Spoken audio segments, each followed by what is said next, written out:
Hey, what's up, Unbroken Nation? Hope that you're doing well wherever you are in the world today. I'm very excited to be back with you with another episode with my friend Gloria Zhang, who is a registered psychotherapist and the host of the Inner Child podcast. Gloria, my friend, it is an honor to have you here today. How are you, my friend? I'm good. Thanks so much, Michael. Isn't he awesome? Michael is the best, in case you guys didn't know. Oh, well, thank you. I appreciate that. Um, for those who do not know you, tell us a little bit about your backstory and how you got to where you are today. Oh gosh, backstory time. So I'm not even going to go into the whole immigrant parents thing. Also, I'm Asian Canadian. So usually people want me to go the angle of what it was like growing up, being the only Asian kid in an all white school. But honestly, Michael, when I look back on my childhood, the thing that stood out to me the most was me, 7 years old, trying to do my homework in this tiny apartment we lived in, and just hearing my parents going at it and screaming at each other at the top of their lungs. And I would, plug in my headphones, try to drown out the sounds and just focus on my work. So much of me growing up was just looking at broken relationships around me. It wasn't just my parents who I honestly, if you were to ask me this uh, from the bottom of my heart, I don't think we're the right fit for each other. But it was also in my relatives. I had literally people go to jail because of what happened to their relationships and their marriages. There were alcoholics in my family, there was gambling problems, there were assaults. And I was just this kid who had such a messed up idea of what healthy relationships in marriage was supposed to be, that I ended up becoming this crazy, hyper, hopeless romantic. I'm sure a lot of girls are, right? Growing up listening to, the pop songs and the Disney movies. But I remember saying this to myself when I was 8 years old. I was so convinced that I was going to grow up and meet my prince in shining armor and he was going to come and, save me from this really fucked up family dynamic that I had grown up in and not having a single example of what a great relationship between two people can be. That's a very raw look at what kind of kid I was growing up. If you can see behind me, I'm still a bit of a hopeless romantic, but honestly, it didn't turn out the way I hoped it would because I became an overachiever, as so many of my clients and people listening to this podcast, turning on this huge ego part of myself to try to prove myself different. And even though I knew everything in the book, I was a very successful therapist. I went to school for psychology. I was still getting into those same relationship traps. I was literally stuck in 10 years of toxic relationships, codependency. I was dating people that were alcoholics. I was repeating the exact same patterns as everyone I saw was doing growing up, even though I had all of the knowledge, right? So something was really messed up there. And it wasn't until I discovered inner child work that my life completely changed. I was able to rework all of my narratives around relationships. And I actually ended up meeting my soulmate. We've been together a while now. We have a house together. And so, yeah, I have a happy ending to my story. But now I help other high achievers who grew up in very messed up childhoods find their ways out of toxic relationships and find healthy ones. So that's a bit of a long winded answer, but that's how I got to where I am today.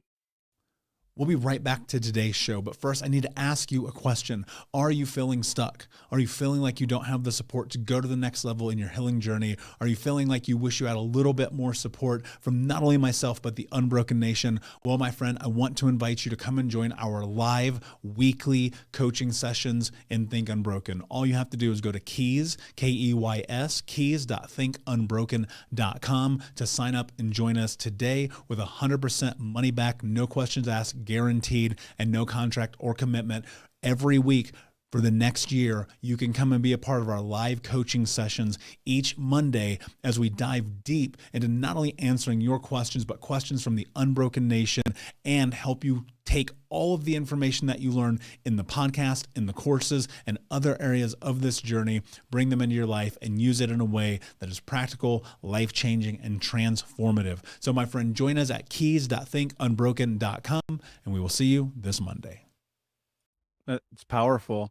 You know, I think about those moments of childhood in my own journey and having that, and I'm sure many of the Unbroken Nation, as having those similar experiences and finding the understanding of the baseline of relationships being volatile and then moving towards that. You know, I think about this concept and idea that we often use about being able to thrive in chaos. And I'm like, well, that's kind of nonsensical when you really think about it.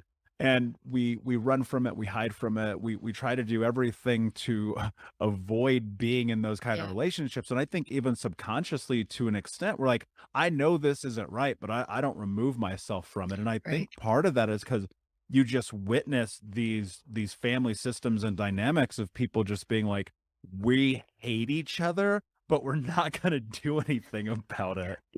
So as you're a child, you're going through this, you're in this experience, you're in your room, headphones on, witnessing these things. Like, what is going through your head? Mm, such a good question. You know, the chaos part of it has a lot to do with how it really messed up my nervous system having to witness that as a kid, right? And I know a bit about your story, Michael. I know it was the same for you, where the chaos and the absolute roller coaster just becomes your norm. You know, when I was a kid and I didn't understand any of these ideas, right? When you're a kid, all you want is just for mom and dad to get along and to be happy. There were days I would literally like beg to God, or I didn't even have these concepts as a kid. I would beg, um, to the world that mom and dad could just get along and be happy. And I would just play this fantasy over and over again in my head about us becoming this big, happy family together where no one was yelling at each other. And I would just cling onto that fantasy and to that hope, right? Until I would go to bed at night. It really was that simple. But as a kid, that's all you know, right? You don't understand that maybe the way dad is treating mom isn't right. All you know is that these two people are the only people who are providing for you, right? They're the only two people that you're connected with. And even if they are, violent and abusive, you're still attached to them as a child who holds on to that dream of what a family is supposed to look like. That's honestly what it was like. I remember these moments of like, there was this movie that I hate to this day called Annie, which I'm Oh, sure most people yeah. aren't familiar with. Because it was like you watched this little girl, and I'm like, I love the fact that like it's this happy ending thing, but like you watch this little girl get rescued effectively, Yeah. right? And I think that is such a fucking misnomer in the truth of the childhood experience, because I don't know anybody personally that ever got rescued. And so you're in this thing where, much like you, I would sit and be like, okay, God, spirit, universe, somebody please save me from this. And you find that it doesn't happen. And then what happens is you turn to coping mechanisms, Mhm. right?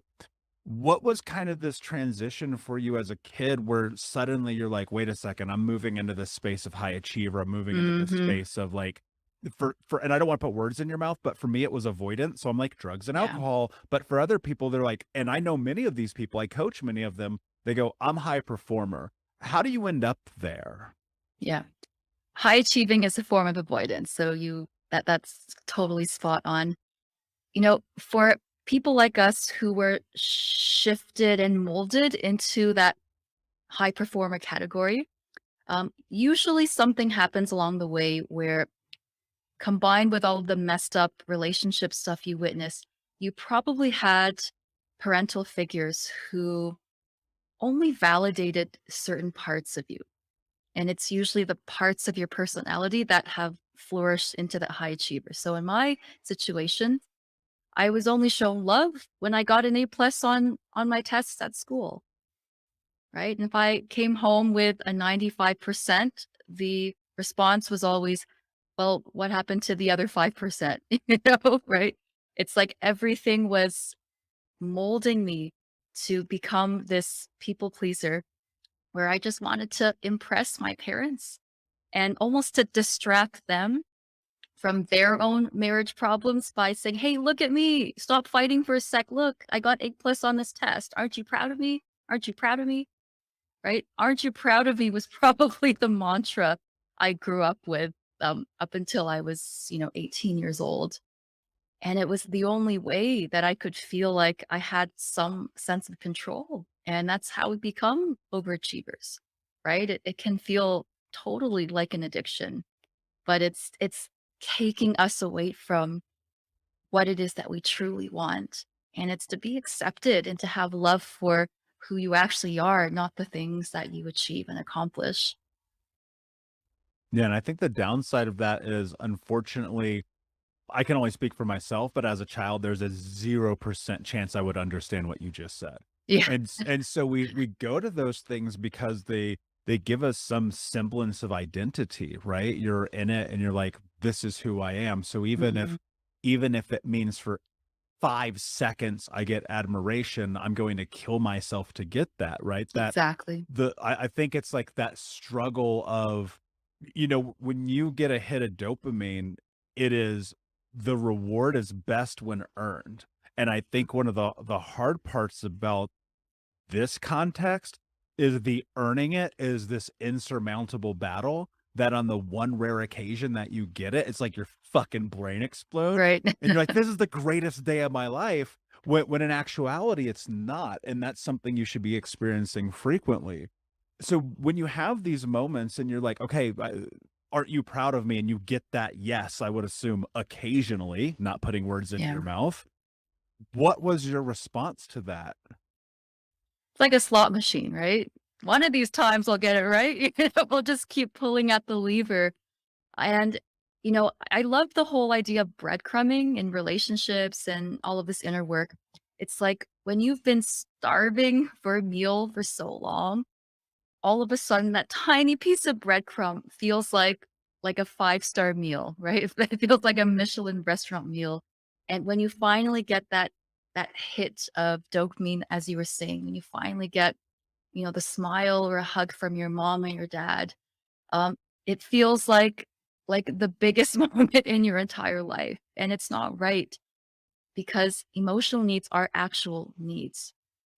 I hear clients at the beginning of our journey sometimes say things like, "Oh, it would have been nice if my mom hugged me. It would have been nice if they smiled at me."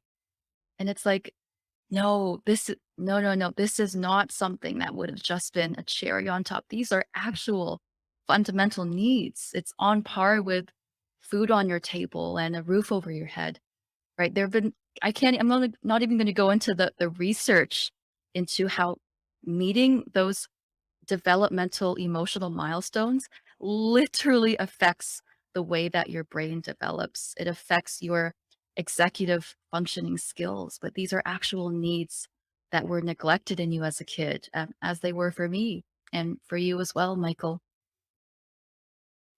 I often hear people say, well, my parents did the best that they could. And to an extent, I go, yeah, sure, that's fair. Okay, fine. Yeah.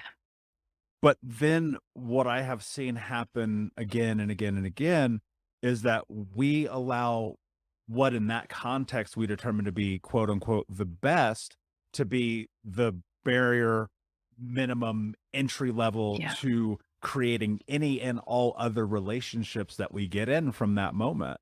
So now you're going through this process. You're like, all right, I'm going to go and vie. I'm going to play the fucking slot machine. I'm going to see what happens. And now you're stepping into I want to trace this into as you're going through this process of adulthood and falling into these toxic relationships. Like, what was happening? Like, what was your mindset in these? Are you aware? Are you not aware? Are you kind of both? Like, where are you at in these moments of like, wait a second, something feels like Mhm. my relationships with my parents here. Yeah, totally. I want to speak to what you said just now of the bare minimum.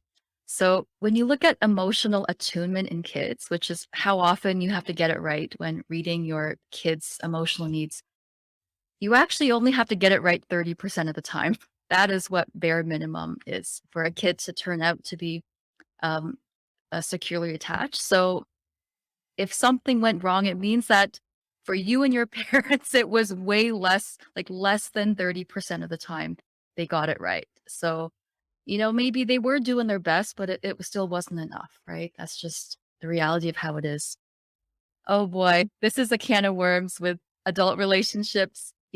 Some people who've never heard of this work before, they're almost shocked when I tell them that your romantic relationships as an adult has everything to do with the way that you grew up. So your caregivers, they kind of become the blueprint, right? They're your first interactions ever with human beings on earth.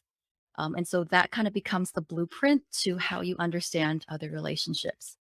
But have you ever had, for those listening, maybe you've been in a bad situation with a situationship or a relationship, and you just realize you have this sudden epiphany that the person you're dating sure reminds you a lot like your mom or your dad, right? And, it's not like we're intentionally going out there and choosing partners that remind us of their mom and dad. It sounds kind of incestual, but it's not. It's because we are drawn towards what is familiar. And honestly, that could be as simple as the way that someone looks at you when you say something and they kind of roll their eyes at you, or they put you down, or they diminish your opinions on things. Little things that even though they might hurt you, they ring kind of a bell in the back of your brain saying, "Oh, this is familiar," right? "Oh, we know what this is all about." And we actually develop attraction towards people like that, which is kind of messed up, but it's kind of how it works. Yeah, and in that, what did you notice about that experience for yourself? Because what I found myself, I had this moment where I was in this relationship with someone. I was like 24 years old, and it was so incredibly emotionally volatile. Mm. And it just one day just kind of hit me. It was like a smack to the face. I was like, oh shit, I'm dating my mom. There it is, right? I hear that all the time. Yeah, my case, I was dating my dad, and the pattern, I'm not sure what the pattern was in that relationship for you, but one of my patterns was I was always drawn towards people who couldn't choose me, right? So they were either in another relationship, they were emotionally unavailable, they were more of an avoidant or narcissistic type of person. And I couldn't even talk to anyone about this because I was a high achiever. I was, super successful in my career, my business. And so, if anyone knew I sucked at relationships, it just felt like this huge, shameful thing to me. But I literally dated this guy for over a year. And at the end of that year, still refused to call me his girlfriend. And it was the same time that a lot of other things were happening. I just felt like everyone was just slamming their door in my face. And it was like, wow, like this is my dad, right? Like my dad who I always felt like I just couldn't quite get enough love and affection from, who I was just never good enough for. And I ended up finding relationships where I could not be good enough for my partners. And it was just a cycle. So yeah, you dated your mom, I dated my dad. I- In that, one of the things that I'm curious about is, there are people who right now they're starting to maybe and even just listening to this for the first time have this moment of clarity and think, oh wow, maybe there is some symbiosis between this experience in childhood and this person I'm in a relationship with. How do it was for me, like, having a moment of recognition about this was kinda like literally an epiphany. It was like a holy shit moment. But how can somebody know, was that the same for you? I'm trying to, like, draw a path for people Mm. to create a foundational understanding of being able to recognize whether or not they may be in a similar situation as what we used to be in. Yeah, totally. Well, for those starting off who might just be learning about this for the first time, there's always one tip that I find very helpful to share with folks. And it's to look at the relationship you're currently in or look at past relationships and to actually identify how is it that the other person makes me feel, right? How do I actually feel when I'm around this person? And I've gotten a range of different answers of I feel unimportant to all these people I date. I never feel like I get enough attention. Um, I never feel like I'm enough, or I feel like I'm too much. I feel like I can't commit to them, right? There's always some common denominator of the way that you actually feel in that relationship. And then to tie that feeling with someone from your past who also made you feel the same way. And I can almost guarantee you there's going to be a clear connection that comes up for you. That it's probably mom or dad or someone who raised you or someone from your past that was a very important relationship for you. Yeah. And when you're in that, I think that can be super unsettling for people, Yeah. right? And I think predominantly if it's the first time you've come to that realization and you're like, eh, for me, I was like, oh my God, this is like the worst moment of my life, right? Because they're like, what is happening right now? And you kind of actually kind of realize like you're also playing a factor and a role in that. And I think that there's a level of reconciliation that has to happen. And so, one of the things that you mentioned is you're like, all right, I'm in this place, I'm super successful, I'm a high performer, and I'm gonna make this personal statement. I resonate with that tremendously because that's Mm. where I was. Super successful, high performer, relationships disaster, Yeah. You got it. right? And I'm like same as you, hopeless romantic, seeking, hoping, praying somebody be that fix that thing to fill my cup. How do you like reconcile the fact that like here I am super successful, but this one thing that maybe probably should matter more is a complete wreck? Yeah. Oh gosh. I'm getting flashbacks to years ago. But I will tell you something about this. One thing I think it's really important to mention is being good at relationships. It's not this, elusive, random thing that only happens to lucky people. And I think that when we grow up with all of these very dysfunctional examples, it's really easy to believe that, right? It's easy to believe these scarcity, these are false narratives that, there's so few good people out there, or there's no one out there for me. And we kind of get stuck in these narratives, and it can make relationships feel very random. And like it's not possible for you, but it's just a skill like everything else. Like if you're an entrepreneur, you didn't just build a business by like guesswork, right? Like you actually had to implement skills and pull it together. But becoming securely attached is also a skill too. These are things that we can actually learn when it comes to regulating your triggers in relationships, managing the connection, finding the right people. But you know what, Michael? I think what I'll say to that is taking responsibility in your choices in these relationships is probably the first step. I mean, I know you know this, but to those people listening, Hey, what's up, Unbroken Nation? We'll be right back to today's episode, but I want to take a moment and invite you to Think Unbroken Conference.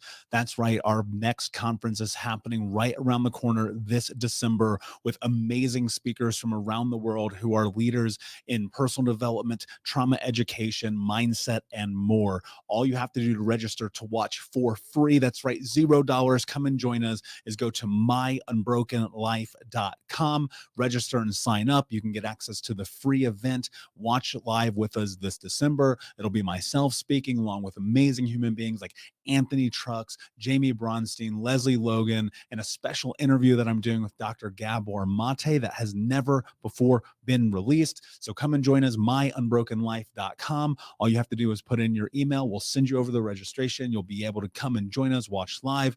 And then if you want access to the recordings or more information there for you to keep them forever. But in the meantime, go sign up. Block it off on your calendar. This is going to be a transformational experience that you do not want to miss. Head over to myunbrokenlife.com to register for free. Until next time, be unbroken.com. I mean, I was at a point where I was just blaming everyone else, right? I was thinking, well, this guy sucks, that person sucks, right? And I was always putting the blame on them. Like they were the toxic ones, not me, not me. I'm over here, crushing it. I'm a boss babe, right? And I was avoiding personal responsibility. But the fact was, there was only one common denominator in all these relationships. It was me, right? Like I was choosing to go on these dates with people. I was the one choosing to stay for 12 freaking months with someone that didn't want to call me his girlfriend. At that point, I couldn't even blame him anymore. It was just, I was the one that was allowing it to happen. And damn, that gutted me, right? To realize that, wow, maybe I have a part to play in this as well. And I saw a smile on your face. Maybe you felt that way before too.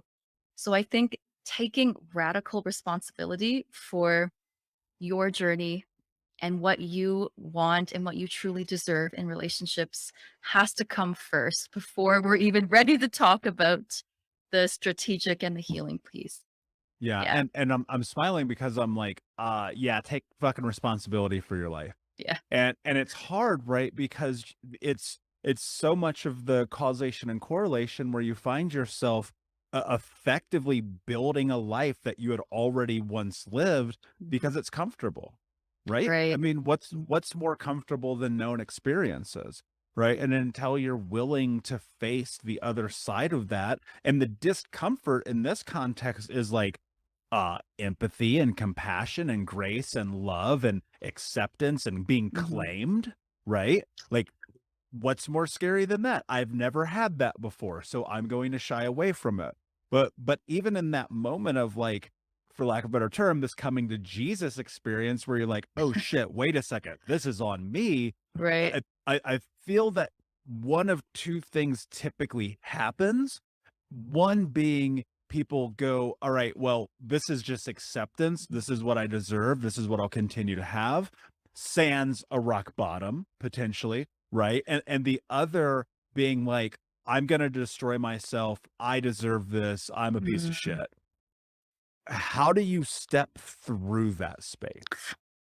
Oh, that's such a good nuanced question. I've never heard anyone ask it quite like that before. Because you're totally right. I think, as the high achiever, we're so good at polarizing things and either going this way or the other way, right?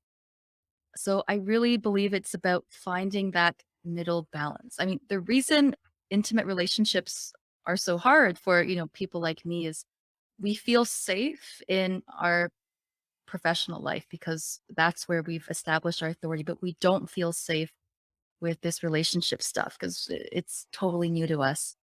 But when it comes to taking responsibility and not having it go, go through this downward spiral. Uh, Now, one half, I think it's really important to be in a community or work with someone that can show you what it's like on the other side. Because how do if I've never seen what a healthy relationship looks like, I have no point of reference to even get there. So, whether it's therapy or working with a coach or even reading a book, I think having some sort of external guidance is always very helpful when you're going somewhere that you've never been to before. But combining that radical responsibility with compassion and self compassion, I think is the sweet spot. So it's not only this, oh, it's all my fault, right? Like I made all these choices, like I'm the toxic one. But we have to pair that with the understanding of why we have made those choices. I wasn't a bad person for choosing these people. It was because that's all I've ever known. I didn't know any better. I thought I was dating people that on paper would have been good matches for me, but I was not in connection with my body. I didn't know what my type should be based on my attachment style, right? And so I was just repeating wounds. And so when we do make mistakes, I think it's super important to take responsibility for our own actions, but also pair that with that unconditional self compassion as well, so that we're not just beating ourselves up. How much of, especially in the context of high achievers, how much is failure in these intimate relationships in conjunction with the need to have massive control. Oh my gosh, huge. Huge, right? And the control piece is probably why these relationships are not working out. You know, we're our hustle game is good, right? We got to where we are by working hard and pushing forward. But working hard and pushing forward in intimate relationships, doesn't quite work the same way because it opens up our blind spots. It opens up our vulnerability. And so, what happens when we try to control the outcome of a relationship? Usually nothing good comes of it, right? The other person feels like we're trying to control them.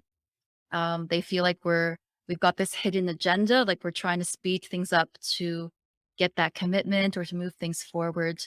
So yeah, it really is about finding ways of letting go of that control, but still feeling safe in a relationship setting. It is a bit of an art. Yeah. So how do you do that? Yeah. So, well, there are different philosophies out there around dating. With my work, I focus more on that trauma informed approach. And what that really looks like is building that foundation of safety within yourself so that you're not looking for it in other people. That's where I think a lot of folks get tripped up on is they look to relationships as a way to fill this gaping void in their lives, right? It's almost like they're trying to make up for mommy or daddy not being there. They're looking at relationships as this external source of validation. But the thing is, relationships can never rescue you from what kind of life you have now. Relationships are just like money. They simply magnify what's already here, right? And it's the same thing how money won't solve your problems. It will simply amplify and magnify what you already have.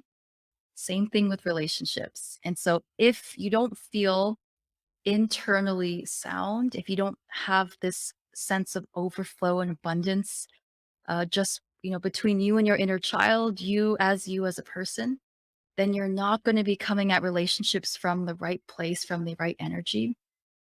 And that's when the controlling aspects really start to come out.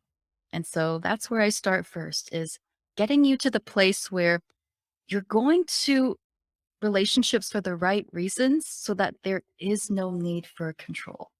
A lot of people think with relationship coaching that it's all about finding the one, right? Gloria, I'm going to give you this money. Go and find me my husband or my wife, and that's it. But that's completely missing the point. It's almost like, in business coaching, if someone just helps you build one business and then that's it, like what happens when it goes to shit, right? Most of us move through multiple businesses throughout our lives, but we're actually helping you change the place that you operate from. So it's not just about one relationship and putting your entire, hopes, hinging your entire life on one person, but it's that you can get to the point where it just feels easy for you. If this one doesn't work out, no problem. I've done it before. I know how to create another healthy relationship again. And the next one will be better. And the next one will be even better until I eventually get it right. Same thing with career and business, right? It's not about finding the one and putting all of our eggs and hopes on that one thing, but knowing that we are safe in having all different kinds of relationships because the happiness at the most core sense comes from you. No one else can feel happy for you except for you. And so we really try to have you approach things from the right reason so that you're set for life. Yeah. I went a bit of a tangent there, but hopefully that answers. Depth is everything. One of the thoughts that came to mind is, and I don't know if this was true for you, and so I'm curious, but I was only able to discover what you're laying out when I was by myself, when I was not in a Mm. relationship, when I was single. And even in that, in these long gaps of learning and growing and changing and healing, even finding myself again in a relationship where I was like, oh shit, wait a second. Some of these things hold true to the thing I was trying to move myself away from. And then having to make the hard decision of saying, actually, I have to walk away from this. Mhm. and that being, I think, a part of this journey. I always think about this idea that, life is about failing forward, like Yeah. making these mistakes, learning, growing, coming back, iterating, taking samples, doing again, because now you have more data, you have a better understanding. And I would argue probably not, I'm not even going to argue, I'm just going to say it. I think people who have come from traumatic backgrounds have a vastly more difficult experience in stepping into secure attachment style Mhm. relationships, because whereas my thought is, as a child, you are learning, you're bringing this in, you're soaking it in. If you're in a healthy family system, now you have something modeled for that. Whereas if you're not, well, guess what? Shit, you're fucking 28 years old, 36, 40 years old. You're learning in real time. The consequences are so much higher. Yeah. And yet people will find themselves stuck in, I'm just going to stay in this. And Yeah. so, whereas when I have found myself going, all right, actually, this is wrong. This is a mistake. I fucked up, whatever it might be. I go, okay, what do we need to do to change, to fix this? Give it effort, try to push forth and through into what's next. Whereas most people, for lack of a better term, they'll just back down. How do you, let's say someone's in a relationship right now, they recognize the tendencies of, it being unhealthy, it being insecure, anxious attachment styles, it's being all of these things that they don't want. What do they do? I love everything that you said just now, Michael, about how sometimes we still stay as a 7-year-old emotionally in these relationships, right? I get this question quite a lot because, I mean, let's just face it, it's hard. Relationships open up these different parts of us greater and more deeply than any other types of relationships. So I totally get how difficult it is. This idea of suddenly making these changes and going into this completely unknown territory. But the perspective I like to share is yes, it is hard learning how to be healthy in relationships, learning how to choose people that are right for you. But what you're doing right now, isn't that also really hard? Like, how hard do you think it is for you right now to be living a life where you don't feel heard by people, where you don't feel like you can succeed in your relationships, where you might possibly be, 30, 40 years down the line and be still stuck in these same types of toxic dynamics over and over again? That's hard too, right?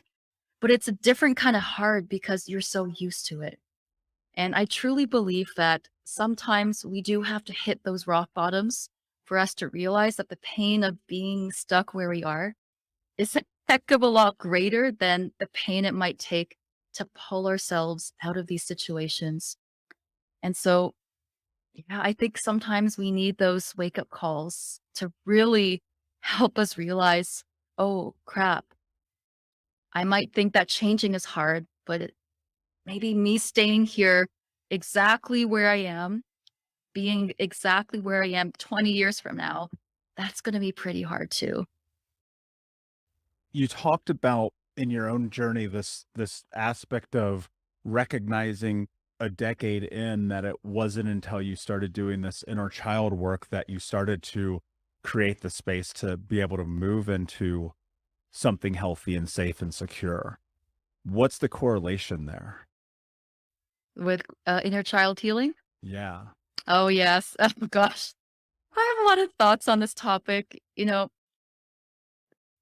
Some people find it kind of strange coming from me. So I'm a registered psychotherapist, eventually became a coach. And I have honestly found in a lot of my own training as a mental health practitioner, there's been so much emphasis on the CBD, CBT, not CBD, sorry, though I love that as well, CBT, and these 8-week programs and these, 2-week, 2-session programs. I've done it all, Michael, and nothing has hit me the way it did in those innermost deeper layers as looking at attachment and inner child work. That's just been my honest experience. You know, I would go to certain sessions and they would say, "Oh, you just have anxiety, right? Let's give you this medication to treat treat your anxiety. Then you'll be fine in relationships." And in other other types of modalities. I would go to, dating gurus and learn about how to dress properly on dates, right? Like that was the fucking problem that I wasn't wearing a dress. And that was the reason why I was attracting the wrong people, right? And everything was just so surface layer. This was why I was so drawn to your work as well, Michael, because you really get it that it has everything to do with the way we are wired, and we are wired in our childhood. It's crazy that I didn't even learn about that in my therapy school. But when I first went to my first inner child coach, it was actually a guy, believe it or not. And we actually had nothing in common. He was like a 40 something white, man. He was like a skateboard champion in like in Canada. So random. We had nothing in common other than the fact that he had a very messed up childhood and he was now in a happy relationship. I saw those two things, put it together. I thought, that's where I was. You're where I want to be. Like, let's work together. And he helped me look at the way that my parents raised me to be and how I literally took that blueprint and just extrapolated that onto all of these people I was dating. And it was like, oh my God, it was like breakthrough after breakthrough of seeing all these connections, but also things that I could actually do differently by reparenting myself, giving myself the needs that weren't met in me as a kid, and not looking towards other people to fill that cup for me. But it was almost like unlocking the superpower, like, oh, wow, I can actually fill my own cup. It was like tapping into this inner reservoir that I didn't even know was there. And I just ended up feeling so abundant and so full. And, when I parted ways with my coach 2 years later, I just felt like a totally different person. And I don't think I would have been able to get there if I hadn't gone into those deeper layers of the inner child work. Yeah, and it's a scary place, right? And I think people don't understand how much you will discover about yourself. And I mean, ultimately, when I wrote my second book, Eight Steps to Healing Your Inner Child, I mean, Mm, it's pretty simple. It's pretty foundationally straightforward book. It's not as in depth as some of the other things I've written, but it's just like if you're willing to look at these things like just nakedly, unabashedly, mhm. honestly, you're gonna find some shit out about yourself. You know what Yeah. I'm saying? And you're gonna end up in this place where you're like, "Fuck, like, this is who I am," not necessarily only because of my wiring, my programming, Mhm. sometimes it's grooming and enmeshment, but also it's the choices that you're making. It's the decisions that you make, and unfortunately, there's a reconciliation that you're going to have with the truth of who you are and understanding radical responsibility in terms of Mhm. making better decisions. And and I think one of the difficult things for me was there's a space in which you have to evaluate the value that you have and what you are worth. And there's a Right. conversation about worthiness here. And I kind of attribute this to the same as being an entrepreneur or a business owner, or even just working in a career, like getting paid what you're worth.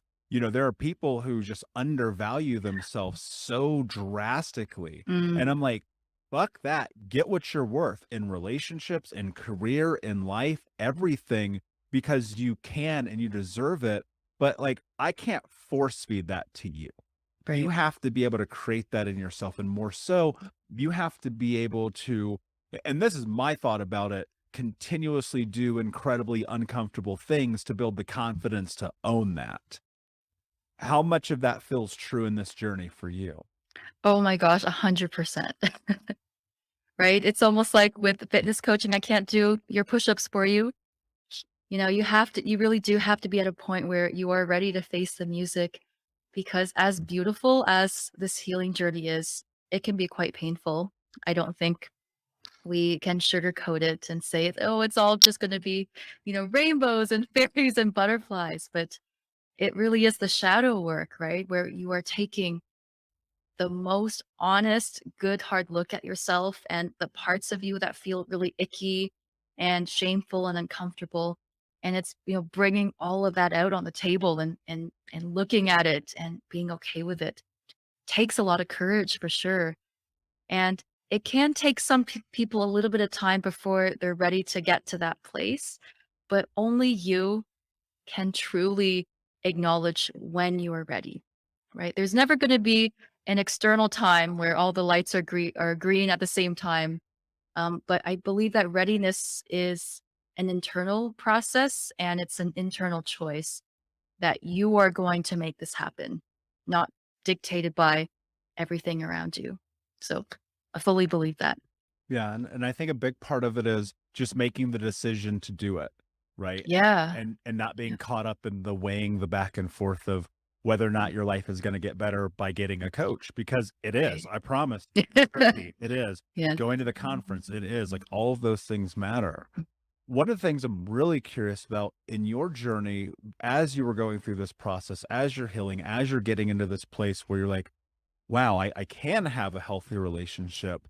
What do you think is the greatest discovery you had about who you are? Oh, wow. I love these questions. Oh gosh. I talk a lot about the sacred union relationship. And I think I'll speak about this in terms of being in a healthy relationship. Because when you're around certain people, they just bring out different parts of you. And I found it really important to be able to balance the me and the we, right? I'm at a point where I'm very happy being off on my own. I'm an introvert. I need a lot of alone time. And I'm very happy with who I am as a person. Like I feel strong. I feel confident. I feel feminine. I feel all of these complex things. But I feel I'm at my best self when I'm also with my partner.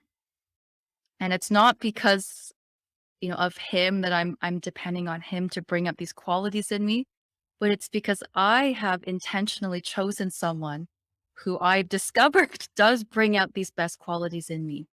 So something I've learned about myself is I can be my best self when I'm by myself, but also with the people that I have chosen to keep and to bring into my life. Um, it's a bit of a nuanced subject, right? We could talk more about, who is the true self really. But for the first time in my life, I feel completely myself when I'm just me and when I'm with other people. And that's been a huge game changer for me. Someone who is a recovered people pleaser, who was a human chameleon, and I would, shape shift myself based on who I was around. But I've learned that it's okay to be exactly who I am, and that not everybody deserves all of me, right? Some people are just never going to be safe to be around, no matter how badly you want them to be your person. Some people are just never going to be that. And you have to be okay with protecting your own dignity and stepping away and trusting that there are tons of people out, 50% of the population is securely attached, by the way, right? There are plenty of people out there who are happy to know you exactly as who you are. That's beautiful. And that's a real true sign of this healing process and what life can look like. I bet if I asked you that question 12 years ago, it'd be very different. Very different. This has been an amazing conversation, Gloria. Before I ask you my last question, can you tell everyone where they can find you? Yes, of course. So I actually have an episode with Michael on my podcast coming out in June. But you can check out the Inner Child podcast. That's literally what it's called. It's called the Inner Child podcast on all streaming platforms. I've got a couple of freebies and things like that on my own page. I'm mostly active on Instagram at by Gloria Zhang. So yeah, you're welcome to check me out there. And of course, we'll put all the links in the show notes for you, Unbroken Nation, if you go to thinkunbrokenpodcast.com. My last Appreciate it. question for you, my friend. What does it mean to you to be unbroken? Yes. You know, I think so many people listening can relate to just feeling like you're too broken to have any, I felt that way with my relationships. I thought I was too used, too broken for anyone to ever want me. And honestly, to be unbroken, I feel starts with believing that you're not broken, right? because I don't believe that anyone truly is broken. I think we might be lost, but it's about realizing that all the pieces are actually right here, and it's up to us to put it together. What happened to you wasn't your fault, but it's still your responsibility to uh, do the cleaning up work. And yeah, for me, Unbroken was just realizing that everything is right here. It's just waiting for me to rise to the occasion and piece it back together. Brilliantly said. Thank you so much for being here, my friend. Unbroken Nation, thank you so much for listening. Please like, subscribe, comment, share, tell a friend. And until next time, my friends, be unbroken. I'll see you. Hey, Unbroken Nation, we'll be right back to the show, but I wanted to let you know that you can grab a copy of my first book, Think Unbroken, Understanding and Overcoming Childhood Trauma, for free. If you go to book.thinkunbroken.com, you can download the PDF ebook version of the book and get everything that I know about the baseline of healing trauma for free, downloaded to your email right now. Just go to book.thinkunbroken.com to download your copy of Think Unbroken, Understanding and Overcoming Childhood Trauma for a PDF for your phone. Again, that is book.thinkunbroken.com. Thank you so much for listening to Think Unbroken. Please share this episode with someone who could use it and help us move forward in our mission of ending generational trauma in our lifetime. And if you would, please take 5 seconds to pop on iTunes or Spotify, hit that 5-star, leave a review, and you can also reach out to us on social at Michael Unbroken or at Think Unbroken. And of course, you can check out our YouTube channel at Think Unbroken. Thank you for being a part of Unbroken Nation, my friends, and until next time, be unbroken.